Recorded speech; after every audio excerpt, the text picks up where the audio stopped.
This week's episode of Our Fair City has been brought to you by Heartlife, all the life you'll ever need, and by Sebastian Orr Photography. A Chicago-based photographer specializing in headshots and event photography, Sebastian is a proud member of the American Society of Media Photographers and a community member at the Chicago Photography Center. You can see his work or contact him at sebastianorrphoto.com. That's Sebastian Orr, O-R-R, photo.com.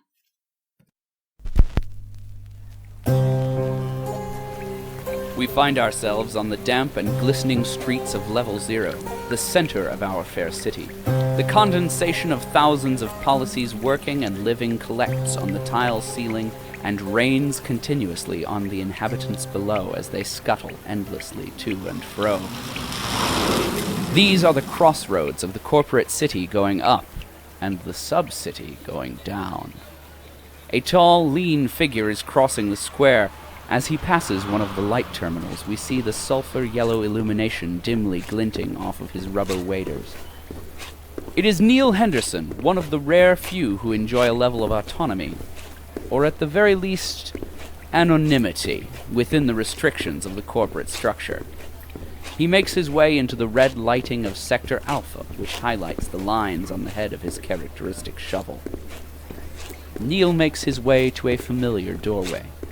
He smiles at the beaded curtain which hangs there. Earning the money to buy it had made him a legend, and it was finer than any of the tawdry gewgaws which hung on the entrances nearby. Allison? Allison, I'm oh. Neal, how many times have I told you not to barge in? Wait in the common room. All right. See you soon, sweetie. Don't work too hard. Well, that guy smelled like shit. Today, but, So, mighty Neal Henderson, the maverick who once shooted the waist of 5 men, makes a defeated trip down the communal hallway of Sector Alpha. Okay. In the common room wait some of the merchants of the most precious commodity in our fair city, human contact. Hello, girls. Oh, hi, Neal. Visiting Allison again, or you gonna give one of us a go? Don't waste your breath, Brittany. You know he only has eyes for that high-class bitch. Candy, are you saying I'm not high class enough for the legend here?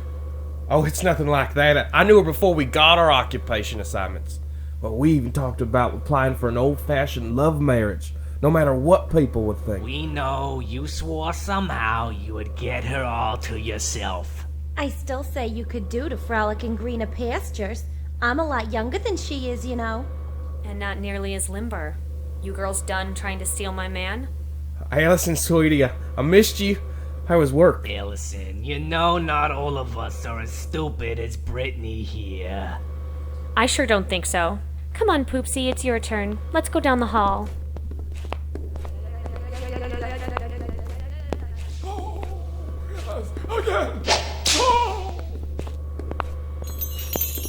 Allison, honey, you know I would never have gone with any of those girls. Neither of them is half the woman you are. Yes, Poopsie, I know I can trust you to always come home to me. How long is it you've been gone this time? It's been a week and a half. I always count, of course. Only that long? What's the matter, Poopsie? You're usually in the fields for a month or better. It's like I've been telling you, dearest. The storms are getting worse. Only a week and a half and I used my canister supply all up. Normally I'd have to find someone who could refill me because the stations won't do it until I hit a quota mark. I even went to see my manager, but he wouldn't help. But maybe I won't have to worry about it much longer. Huh? I think I may have finally done it. I may have found a way to get us out of this. We could be like those families down on C deck. Or maybe even a room with a door. That would be nice, Poopsie, but we could never... Yes, we can, honey. I want to show you something. Now sit here on the bed while I get it out. Poopsie, I don't know how that... Oh, you mean something out of your pack. Are you ready to see our way out, Allie? Okay. This is it. Okay. Well, what do you think? Isn't it beautiful? It's a metal tube, Poopsie.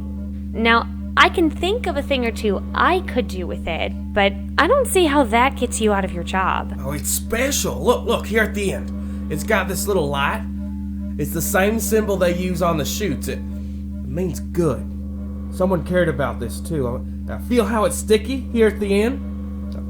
It used to have a label. Poopsie, you're cute when you get excited about something, but so what? It had a label. Well, so, it's valuable. I talked to some of those lab coats on the train, and they said it's so fancy they don't know how to use it. That means it came from the tower. I'm gonna find someone who wants it and get them to pay me for it. This is big, honey. Do you know who you're gonna sell it to? I got a kid looking for buyers. He seems to know what he's doing, but I'm keeping an eye on him. You know kids can't be trusted. You are absolutely right, Poopsie. People can't be trusted. I don't know how you've stayed safe carrying something so valuable around the city. I worry about you so much. In fact, you should hide it. Maybe give it to someone you trust. Sweetie, you know there's no one in this world I trust but you.